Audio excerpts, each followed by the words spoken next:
नमस्कार दोस्तों, जय हिंद, वंदे मातरम। आप सभी का स्वागत अभिनंदन है टीटी फैमिली शिक्षकों के परिवार जायसवाल कोचिंग सेंटर पर, पावर्ड बाय शिक्षा ही प्रकाश है। मैं आपके साथ जायसवाल सर। आज की क्लास में बात करेंगे एचएसटीटी एग्जाम 2023 की बात करेंगे। बायोलॉजी जीव विज्ञान का पहला प्रैक्टिस सेट आ चुका है, जो कि महत्वपूर्ण हम 50 प्रश्न करने वाले हैं आपके सिलेबस के अकॉर्डिंग, ऑनलाइन एग्जाम पैटर्न के अकॉर्डिंग। तो सभी लोग तैयार हो जाइए ये 50 महत्वपूर्ण प्रश्नों को अटेंड करने के लिए, फीडबैक करने के लिए, जिसमें से पहला प्रश्न आपके स्क्रीन पर ऑलरेडी आ चुका है। दोस्तों, जनकों के निम्नलिखित युग्मों में से किसकी संतान के हीमोलिटिक रोग से पीड़ित होने की सर्वाधिक संभावना है?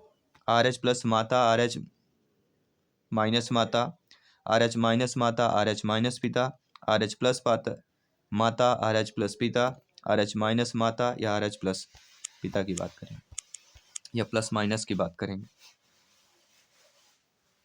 तो जनकों में जो युग्म जिसकी संतान में हीमोलिटिक रोग से पीड़ित होने की सर्वाधिक संभावना होती है, वह हमारा कहलाता है RH माइनस माता और RH प्लस पिता।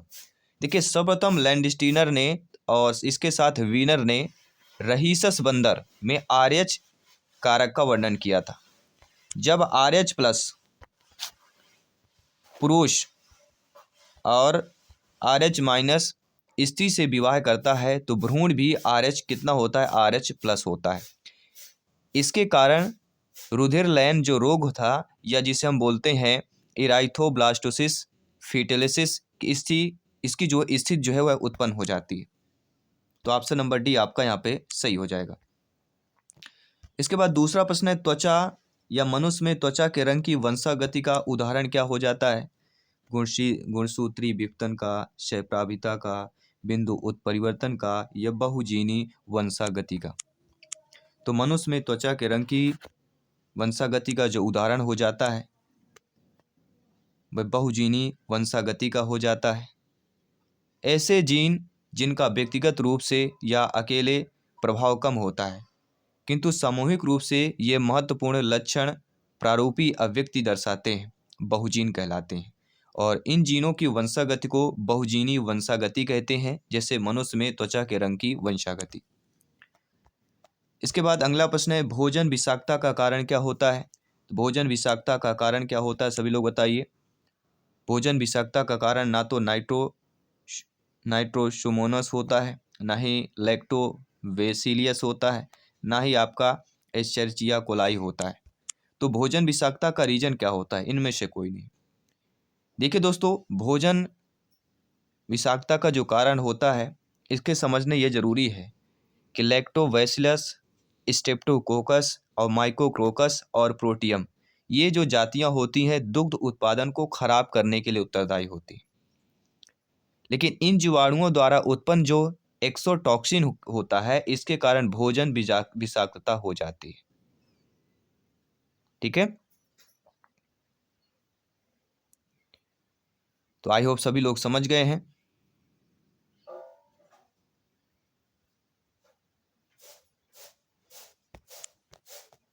अगला प्रश्न देख लेते हैं, उच्छ्वासन आरक्षित वायु का आयतन जो होता है कितना होता है?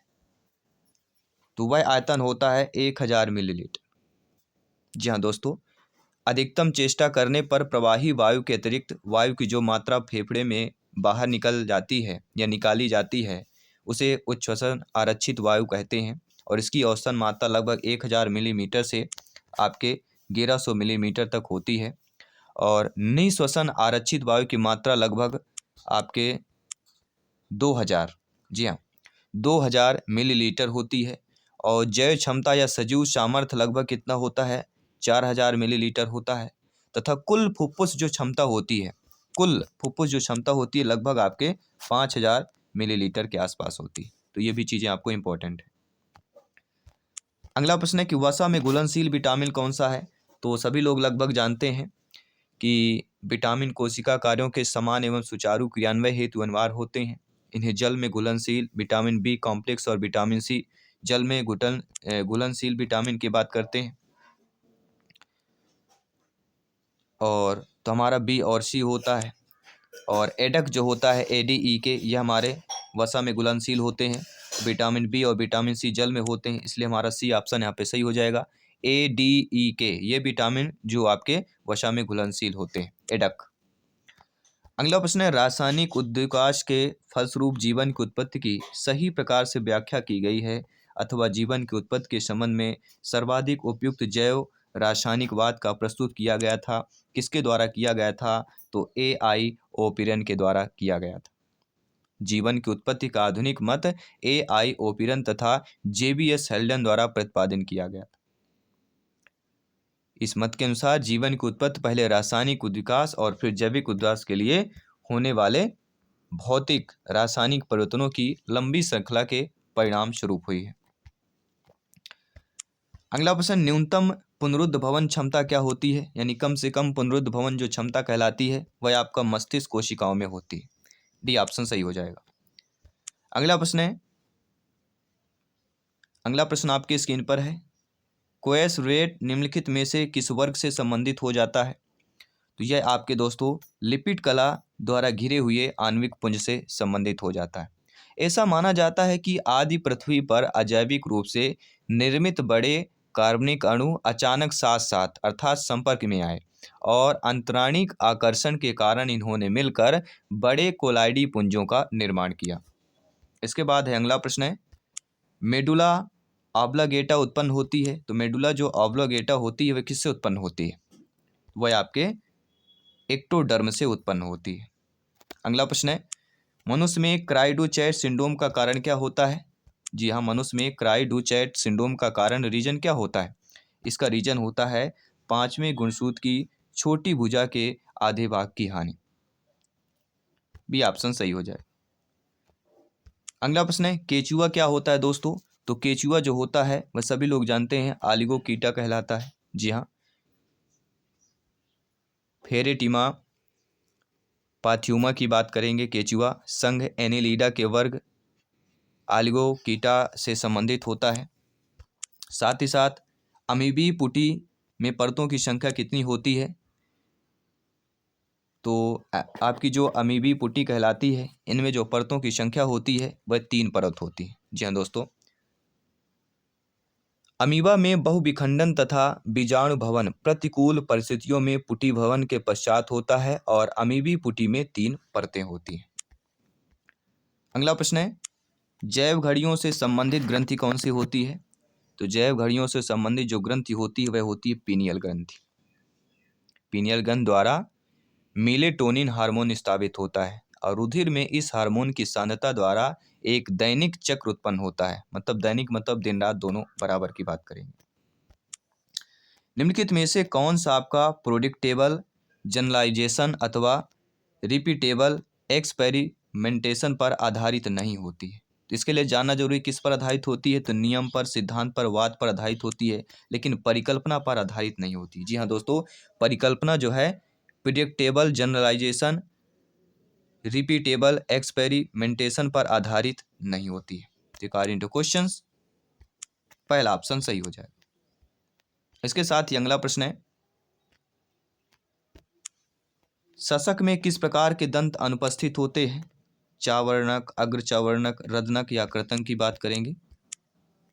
तो शशक में किस प्रकार के आपके दंत जो है अनुपस्थित होते हैं, सभी लोग बताइएगा, और वह कहलाते हैं रदनक। जी हाँ दोस्तों, शशक का दंत सूत्र क्या होता है? 2033/1023 × 2 बराबर 28। हमने रदनक अनुपस्थित इसमें पाया है, तो रदनक की बात करेंगे।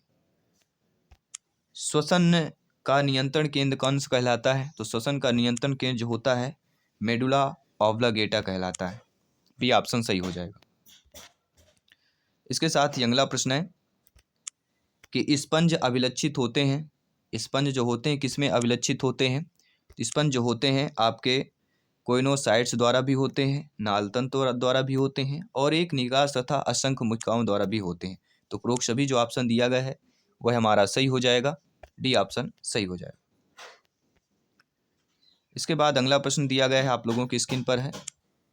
प्रश्न पूछा गया है, सिंक्सियल या संकोच की बाह्य त्वचा पाई जाती है घरेलू मक्खी में, एस्कैरिस में, मेटाफायर में या पेरिप्लेनेटा में पाई जाती है। जी हाँ दोस्तों, सिंक्सियल या संकोचकी बाह्य जो त्वचा पाई जाती है, किस में पाई जाती है? तो आपके एस्कैरिस में पाई जाती है। जी हाँ, एस्कैरिस की बाह्य त्वचा सिंक्सियस या संकोचकी होती है, जिसमें अनेक केंद्रीय बिखरे रहते हैं, किंतु पट इसमें अनुपस्थित होता है।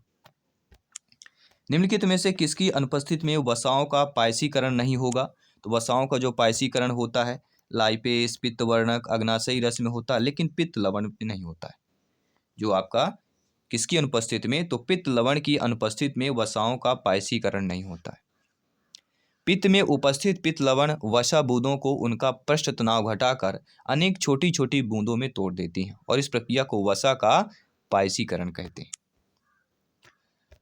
अगला प्रश्न, तंत्रिका आवेग के चालन के दौरान पुनः ध्रुवण होता है। जी हाँ, तंत्रिका आवेग चालन के दौरान जो है पुनः ध्रुवण होता है। किसके द्वारा पुनः ध्रुवण होता है? तो Na+ आयनों के निर्माण द्वारा होता है। किसी उत्तेजना को प्राप्त होने पर सोडियम पोटेशियम पंप कार्य करना बंद कर देता है और सोडियम आयन भीतर की ओर तथा पोटेशियम आयन बाहर की ओर गति करता है। अगला है, अस्थि तथा उपस्थि में मुख्य अंतर क्या होता है? तो अस्थि और उपस्थि में जो मुख्य अंतर होता है आपके हैवर्सियन कैनाल का मुख्य अंतर होता है। उपस्थित एक ठोस किंतु अर्ध कठोर तथा लचीला संयोजी ऊतक है, जबकि अस्थि जो बोन होता है यह ठोस, कठोर और मजबूत संयोजी ऊतक होता है। तो हैवर्स नलिकाएं केवल स्तनधारियों के अस्थियों में पाई जाती हैं। किसमें? स्तनधारियों के अस्थियों में। यह भी इंपॉर्टेंट है, ध्यान दीजिएगा। आपका अगला है कि गैस्ट्रुला भवन हेतु सर्वाधिक उपयुक्त परिभाषा है कि यह एक प्रक्रिया है। यह एक कैसी प्रक्रिया है? यह एक ऐसी प्रक्रिया है जिनमें कोशिकाओं अपने निश्चित स्थिति प्राप्त करने हेतु गति करते हैं। डी ऑप्शन सही हो जाएगा। इसके बाद हम बात करेंगे अगले प्रश्न की। पुनरुद्ध भवन के प्रकार के संबंध में निम्नलिखित में से कौन सा उदाहरण सही नहीं दिया गया है? तो पुनरुद्ध भवन के प्रकार में देखा जाए तो मार्फेलिक्सिस हाइडा के अनुपस्थ रूप से काटे गए दो समान भागों का दो छोटे हाइडा के रूप में पुनरुद्ध भवन। तो पहला आपका पुनरुद्ध भवन के संबंध में आपका कथन उदाहरण सही नहीं दिया गया। दूसरा है एपीमार्फोसिस, पुरानी एवं मृत एथ्रोसाइट्स का नई एथ्रोसाइट द्वारा प्रतिस्थापन, मार्फेलिक्स त्वचा में घाव भरना, और एपीमार्फोसिस आपके प्लेनेरिया के कुचल कर छाने गए टुकड़ों का अनेक नए प्लेनेरियन के रूप में पुनरुद्ध भवन। तो पुनरुद्ध भवन के देखा जाए कौन सा उदाहरण सही नहीं होगा? तो पहला उदाहरण आपका सही नहीं होगा, बाकी आपके ऑलरेडी सही दिए गए हैं। आइए बात करते हैं अगले प्रश्न की। अगला प्रश्न ऑलरेडी आप लोगों की स्क्रीन पर दिया गया है। प्रश्न दिया गया है, अंडाणु शुक्राणु को निम्नलिखित में से किस भाग पर ग्रहण किया जाता है? सक्रिय ध्रुव पर, अक्रिय ध्रुव पर, मध्य रेखा पर या वर्णी क्षेत्र की बात करेंगे। तो अंडाणु शुक्राणु निम्नलिखित किस भाग पर जो है ग्रहण किया जाता है? तो यह सक्रिय ध्रुव पर ग्रहण किया जाता है। जी हाँ दोस्तों, एनिमल पोल्स की बात करेंगे। देखिए, अंडाणु का भाग जिसे ध्रुवीय काय निकलते हैं और जो शुक्राणु को ग्रहण करता है सक्रिय ध्रुव कहलाता है, एनिमल पोल्स। शुक्राणु अंडाणु से संलयित होकर द्विगुणित युग्मनज का निर्माण करता है और सक्रिय ध्रुव से विपरीत और अक्रिय ध्रुव होता है। इसके बाद अगला प्रश्न है, स्तनधारियों के यकृत का अभिलक्षण क्या कहलाता है? तो स्तनधारियों के यकृत का जो अभिलक्षण होता है वह आपका गिल्सन संपुट तथा कुफुर कोशिकाएं कहलाती हैं। सी ऑप्शन सही हो जाएगा। निम्नलिखित में से कौन सा आपका उड़न रहित पक्षी कहलाता है? तो उड़न रहित पक्षी दोस्तों आपका शुतुरमुर्ग भी है, ईमू भी है और कीवी भी है। देखिए, उड़न रहित पक्षी असतत वितरण प्रदर्शित करते हैं।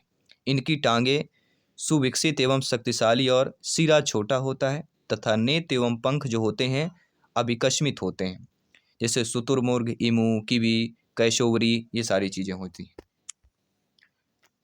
अगला है, पॉलीकीटा में सीटी क्या होता है? जी हाँ, जो पॉलीकीटा होता है उसमें सीटी जो है होती हैं, अनेक होती हैं, एकल रूप से व्यवस्थित होती हैं, पूलों में व्यवस्थित होती हैं या संयुक्त रूप से होती हैं। तो जो आपका पॉलीकीटा होता है इसमें जो सीटी होती है वह आपकी पूलों में व्यवस्थित होती है। जी हाँ दोस्तों। इसके बाद अगला प्रश्न है, विटामिन B1 का सर्वोत्तम स्रोत क्या होता है? संपूर्ण गेहूं की रोटी, कार्ड के यकृत का तेल, अंडे या दही?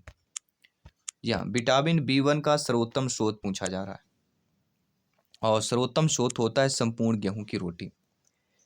विटामिन B1 यानी थायमीन अनेक बीजों विशेषकर अनाज के दानों के बाह्य आवरण में पाया जाता है और पॉलिश रहित चावल या अनाज के संपूर्ण दाने से बना भोजन इस विटामिन के अच्छे स्रोत हैं और बृहदान्त्र में जीवाणुओं द्वारा भी इस विटामिन का संश्लेषण किया जाता है। अगला है चालक तंत्रिका तंतु के एक्सान में तंत्रिका आवेग का चालान होता है। कोशिकाएं की ओर, कोशिकाएं से दूर होता है, आपके युग्मानुबंध या सिनेप्स से दूर होता है। ये दोनों दिशाओं से बात करें तो चालक तंत्रिका तंतु जो होता है किसके एक्सान में तंत्रिका आवेग का चालान होता है और वह कहलाता है कोशिका काय से दूर।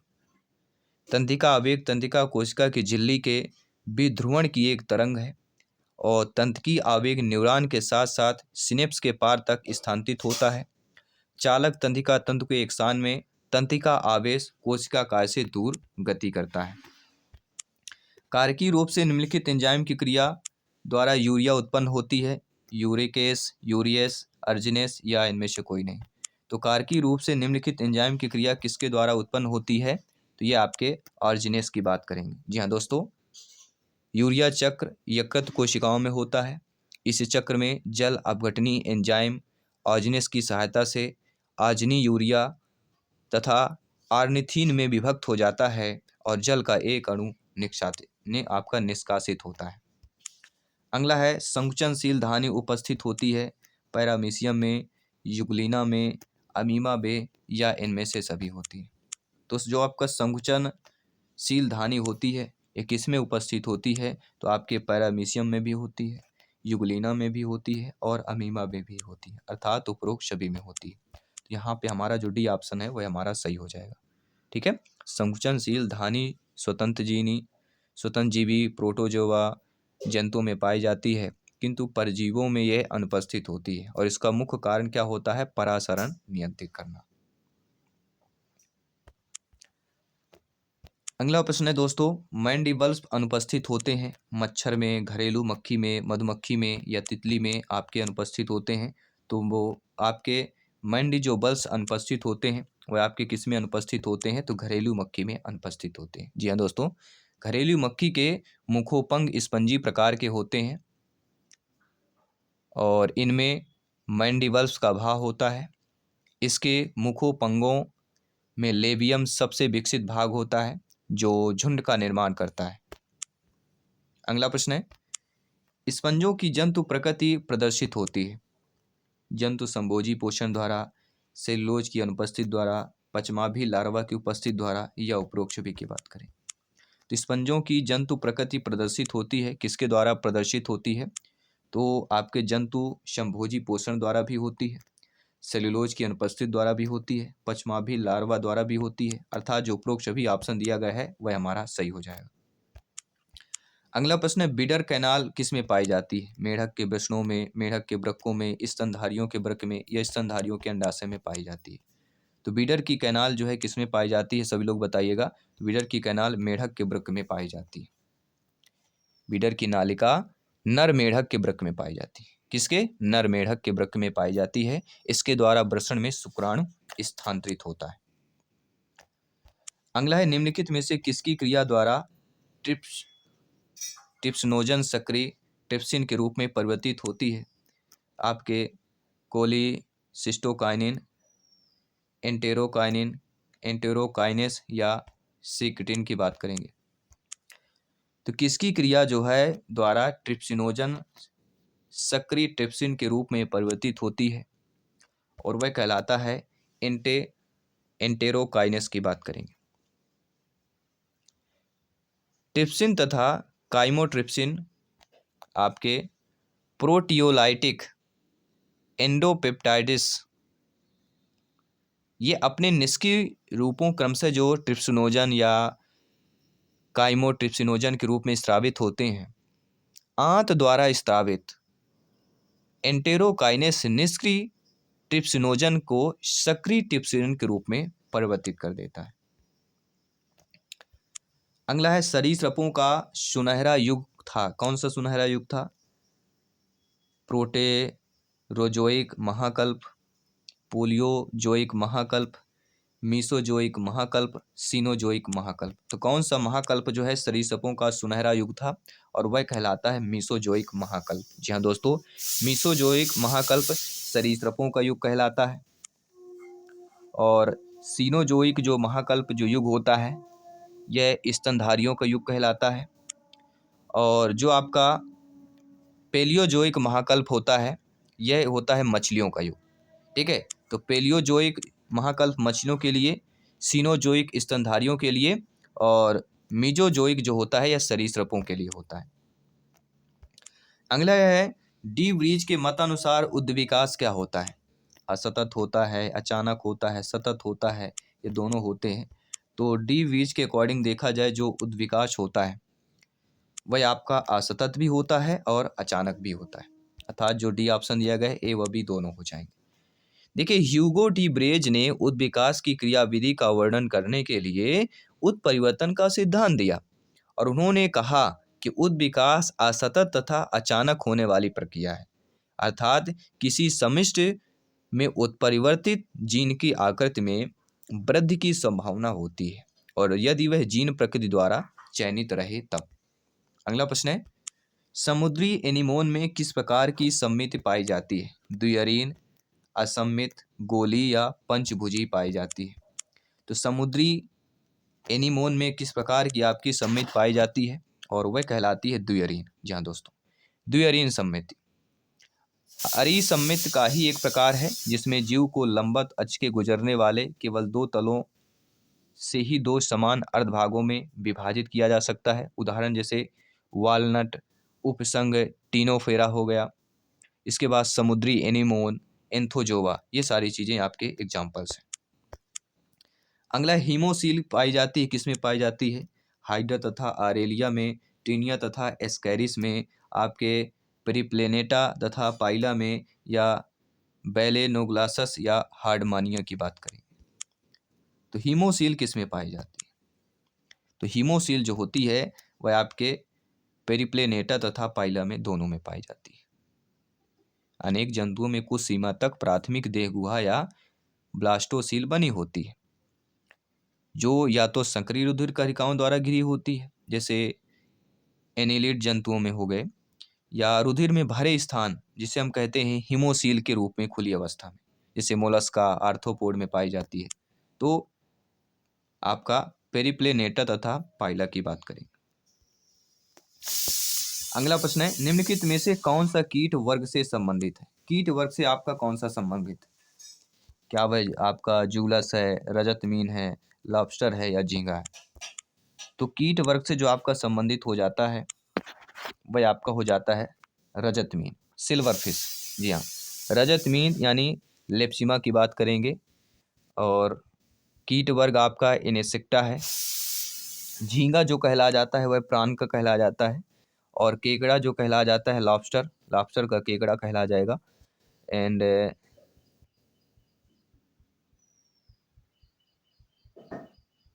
देखिए, जो आपका लेप्सिमा दिया होता है,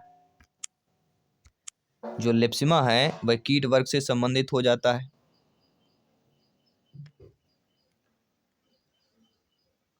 और इंसेक्टा जो होता है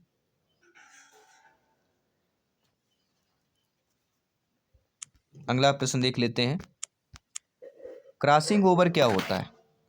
क्रॉसिंग ओवर, तो क्रॉसिंग ओवर आपका पेकाइटिन में होता है। क्रॉसिंग ओवर असूति विभाजन की प्रथम पूर्वावस्था की पेकाइटिन उप अवस्था में समजात गुणसूत्रों के अवहन अर्धगुणसूत्रों के मध्य होती है और यह जाति में विकास में सहायक होता है। अग्नाशय रस का स्त्रावण प्रेरित होता है गैस्ट्रिन द्वारा, सेक्रेटिन द्वारा, एंटीरोग्रेस्टान द्वारा, ये एंटीरोकाइनेज द्वारा होता है। तो अग्नाशय रस स्त्रावण प्रेरित होता है, किसके द्वारा प्रेरित होता है? सभी बताइएगा। जी हाँ दोस्तों, किसके द्वारा यह प्रेरित होता है? तो ये आपके दोस्तों सेक्रेटिन द्वारा प्रेरित होता है। बी ऑप्शन सही हो जाएगा। अगला प्रश्न है, पित्त स्त्रावण किसकी सांद्रता के समानुपाती होता है? प्रोटीन के, वसा के, कार्बोहाइड्रेट के, या इनमें से कोई नहीं? तो पित्त जो स्त्रावण होता है किसकी सांद्रता के समानुपाती होता है? ये दोस्तों वसा। यकृत प्रतिदिन दोस्तों 250 से लेके 1500 मिलीलीटर पित्त का स्त्रावण करता है प्रतिदिन। पित्त में बिलीरोबिन और बिलिवर्डिन नामक वर्णक, पित्त लवण, कोलेस्ट्रॉल तथा फास्फोलिपिड उपस्थित होते हैं और पित्त लवण वसा के उपापचय में महत्वपूर्ण भूमिका अदा करते हैं। इसलिए पित्त स्त्रावण वसा की सांद्रता के समानुपाती होता है। अगला है, एक्स सहलग्न अप्रभावी जीन है, हमेशा नर में अव्यक्त होते हैं, हमेशा मादा में होते हैं, घातक होते हैं या उपघातक होते हैं? तो आप सभी लोग जानते हैं एक्स संलग्न जो अप्रभावी जीन होते हैं वह सदैव हमेशा नर में अभिव्यक्त होते हैं। मानव मादा में एक्स गुणसूत्र तथा नर में एक्स गुणसूत्र जब एक वाई गुणसूत्र उपस्थित होता है। एक्स संलग्न अप्रभावी जीन नर में एक एक्स गुणसूत्र की उपस्थिति कारण अभिव्यक्त हो जाता है, जबकि मादा में दोनों एक्स गुणसूत्रों पर अप्रभावी जीन उपस्थित होने पर भी यह अभिव्यक्त होता है। तो हमेशा नर में अभिव्यक्त होता है। अगला दोस्तों है, एड्रिनल ग्रंथि उत्पन्न होती है आपके एक्टोडर्म से, मीसोडर्म से, एक्टोडर्म मीसोडर्म दोनों से होती है, एक्टोडर्म एवं एंडोडर्म से होती है। तो एड्रिनल ग्रंथि का उत्पन्न होता है किसके द्वारा होता है? और वह कहला जाती है आपकी एक्टोडर्म एवं मीसोडर्म की बात करेंगे। दोनों वृक्कों के अगले सिरे पर एक एक एड्रिनल ग्रंथि लगी होती है या भ्रूण की मीजोडर्म तथा न्यूरल एक्टोडर्म से बनती है। अगला प्रश्न है, भारतीय गैंडों को सुरक्षित रखा जाता है गिर जंगल में, काजीरंगा राष्ट्रीय उद्यान पार्क में, बांदीपुर राष्ट्रीय पार्क में या रणथंभौर राष्ट्रीय पार्क में? तो भारतीय गैंडे को सुरक्षित कहाँ पर रखा जाता है? सभी लोग जानते हैं काजीरंगा राष्ट्रीय उद्यान की बात करेंगे। भारतीय गैंडे को असम में स्थित जो काजीरंगा राष्ट्रीय पार्क है उसमें सुरक्षित रखा गया है। अगला की वर्णांधता का जीन किस गुणसूत्र पर जो है स्थित होता है? वाई गुणसूत्र पर, 13वें गुणसूत्र पर, एक्स गुणसूत्र पर, 21वें गुणसूत्र की बात करें तो जो वर्णांधता का जीन है वह किस गुणसूत्र पर स्थिर होता है? सभी बताइएगा। तो वह दोस्तों आपके एक्स गुणसूत्र पर स्थिर होता है। वर्णांधता की बात करेंगे, इसका अप्रभावी जीन एक्स गुणसूत्र पर स्थित होता है। इस रोग से पीड़ित व्यक्ति लाल व हरे रंग की पहचान नहीं कर पाता है। अगला प्रश्न है, गर्मतनु सूप नाम किसने दिया? ओपेरिन ने, हेल्डेन ने, यूरो ने या इनमें से कोई ने? तो गर्मतनु सूप का नाम किसने दिया है? तो वह दिया आपके हेल्डेन ने। जी हाँ दोस्तों, JBS हेल्डेन ने 1920 में प्रीबायोटिक सूप या कार्बनिक पदार्थों का गर्मतनु सूप सरल कार्बनिक यौगिकों युक्त समुद्री जल के लिए प्रयोग किया था। अगला प्रश्न है जो आप लोगों के स्क्रीन पर है। अगला प्रश्न क्या पूछा जा रहा है? अगला प्रश्न पूछा जा रहा है कि एड्स के लिए एलिसा निर्धारित करने को हम प्रयोग करते हैं। वेस्टर्न ब्लोटिंग, नॉर्दर्न ब्लोटिंग, आपके साउदर्न ब्लोटिंग या ईस्टर्न ब्लोटिंग की बात करें तो एड्स के लिए आपका एलिसा निर्धारित को हम जो प्रयोग करते हैं वह आपके वेस्टर्न ब्लोटिंग की बात करें।